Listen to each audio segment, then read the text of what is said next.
Good day, friends. My name is Bobby Phillips and I'm based here in Sydney. Today, I am going to bring to you the final episode of Indian Crescent Society of Australia. Amazing program it was at the New South Wales Parliament, and today I am going to bring in various small snippets of the feedbacks that has been received during this moment. One of the main lines that people were reciting out there was be the change that you want to see. I'll repeat, be the change that you want to see. At the count of three, we do this. 1 and a 2 and a 3. Be the change you want to see. Can we do that once again? Louder this time. Be the change you want to see. One last time. Be the change you want to see. Thank you. And a round of applause to every one of you. Thank you. You've been a great audience so far. Thank you. Until we do not bring that change ourselves that we envision to see, it is never going to happen. So, ladies and gentlemen, my dear friends, the Indian Crescent Society of Australia has brought on an amazing program, array of speakers, leaders from various walks of life.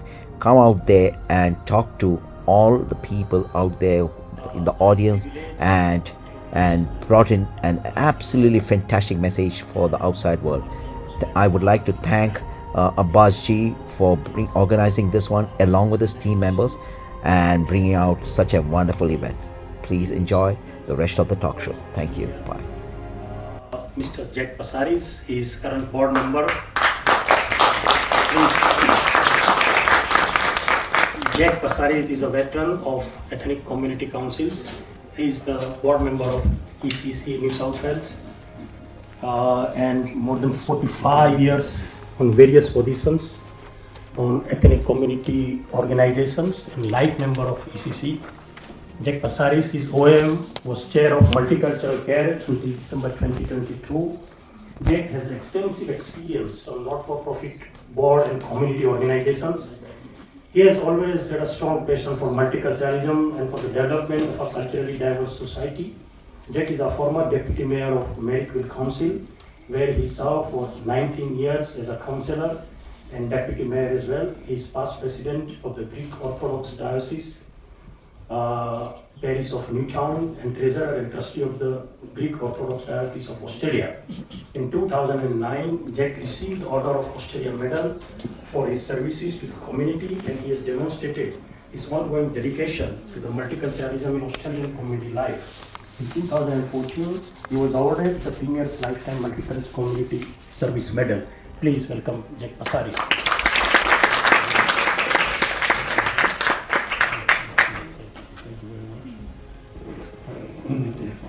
We're having a bad times, but I'll try to finish quick. First of all, I want to thank your Abbas. I should know him better. Yeah, and the rest of them for inviting me.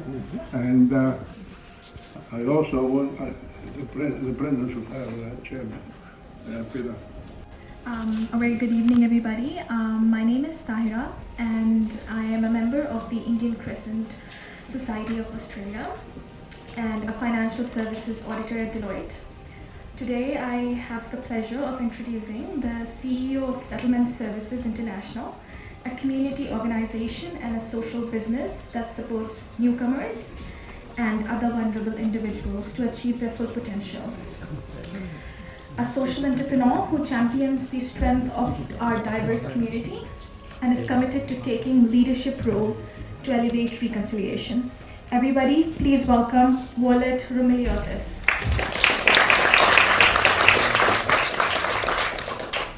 Thank you very much. It's so wonderful to be here tonight. I also want to start by acknowledging the traditional custodians of the land, the Gadigal people of the Eora Nation, who have cared for this land since time immemorial, and I pay my respects to elders past, present, emerging, and extend to Susan and other Aboriginal and Torres Strait Islander people who are here with us tonight at this wonderful interfaith event. Pleased to introduce our next speaker for the evening. As being a woman myself, I believe every woman's success and achievement is an inspiration to another. I want to introduce you to someone who is an experienced health physician working in the office of a Chief Health Officer in NSW Health. It has been her privilege to work as a member of a pandemic response team throughout the COVID-19 pandemic, including working with NSW Health and the multicultural NSW Communication and Community Engagement team to ensure the community was informed. Ladies and gentlemen, please welcome Dr. Jan Fizzle. To face after being behind a Zoom screen for so long. First of all, of course, I would like to acknowledge the traditional custodians of the land on which we are tonight, the Gadigal people of the Eora Nation, recognise the elders past, present and emerging and all First Nations people here today. I'd also like to acknowledge all the community and religious leaders who are here tonight and who showed such leadership during the past, it feels like 2 centuries. I know it's only 2.5 years, but it's been a very, very long time for all of us. And I think it's really important to acknowledge that we could never have done what we did in New South Wales without the leadership of the community and the support that people gave us in looking after each other, caring for each other, and being able to stay together even though we were apart.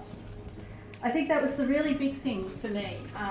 I say it was a privilege. I trained as a doctor, I worked as a public health physician, and often in public health we're very useful people. We try and stop people from getting sick, but it's not very often that it's something that we actually are out there talking about, being part of all the time. And so it was a real privilege for me to be able to put the years of study, the years of work into such a practical and useful way, I hope, for people, to be able to help people understand what we were doing, why we were doing it, and to help people take tools away, I hope, to be able to work with their community to keep their community safe. Strands to the Australian story. It refers to our ancient Indigenous heritage, the British institutions that were built on that, and the gift of multicultural migration. But what he says, which is really important, is that to create modern Australia, all 3 strands have to come together. And all 3 strands are a critical element. Social cohesion isn't an easy task. And we can point to example after example where Australia isn't living up to the promise of being the lucky country, and where we see growing division and disunity.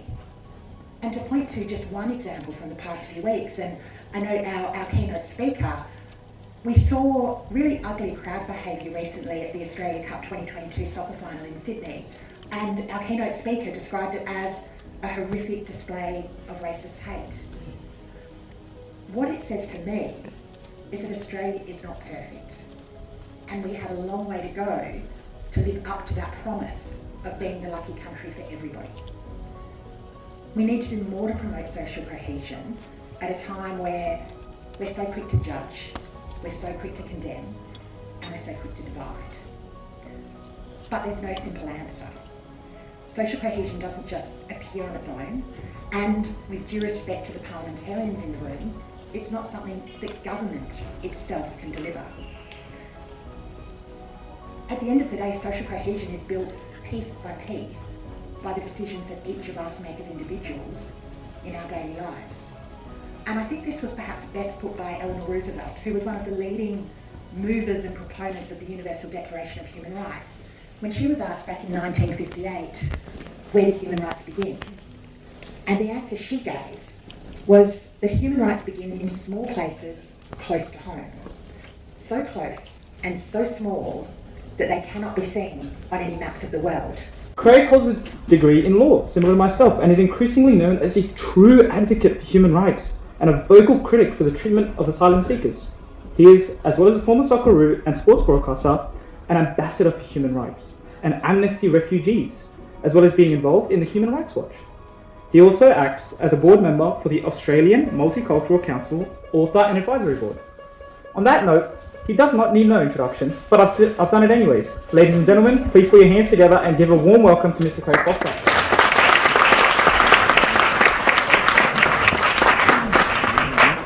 Thank you very much. I got it. See the change you want to be. Is that right? No, sorry, where's our friend? Be the change you want to see. I've got it. And what a wonderful theme for this evening tonight. A perfect theme to bring to life the outstanding work of the Indian Crescent Society of Australia and everyone in the room this evening. Hello to all the dignitaries and the ministers and everyone who's in the room. We don't have time to mention all of you, but it's been enriching, it's been interesting, and it's been enthralling to listen to all of the different perspectives tonight, which are so much in agreement, and rightly so. I also want to, of course, add my acknowledgement to Susan and your wonderful welcome to country today. And I might build a little bit further on the Uluru Statement and our wonderful Indigenous communities in a moment. But I'm going to talk about active multiculturalism tonight. Social cohesion is essentially a web of bonds, as you've heard before, between each and every one of us in the country. And it starts in rooms like this. And this organisation and everyone in this room tonight is bringing to life that statement by coming together across cultural and, in this context, religious barriers, age. And as I look around this room and I read the speakers who have come here this evening, I realise how fortunate and how beautiful it is to be in Australia.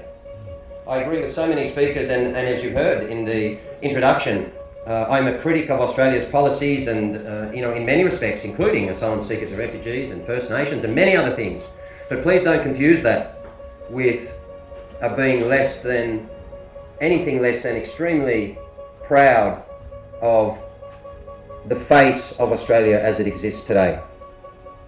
My own personal experience growing up as an Anglo-Australian in the country area of Lismore up in northern New South Wales, in what was a very monocultural area in the late 60s, early 70s into the early 80s, before I left as a young man to play football. It is a very important day for Muslims all over the world, because we celebrate the birth of Prophet Muhammad, peace be upon him, on this month. All over the world, people used to celebrate and still celebrating. So this occasion of gathering here today is excellent, and the venue is also an excellent. So I just wanted to thank, this is my job actually, to thanking you, because we are a bit late actually today. So on behalf of ICSOA, and such a valuable messages all the speakers have given to take home, and I thank you all, especially the speakers. Wonderful speech, wonderful messages. So I will start from the beginning actually.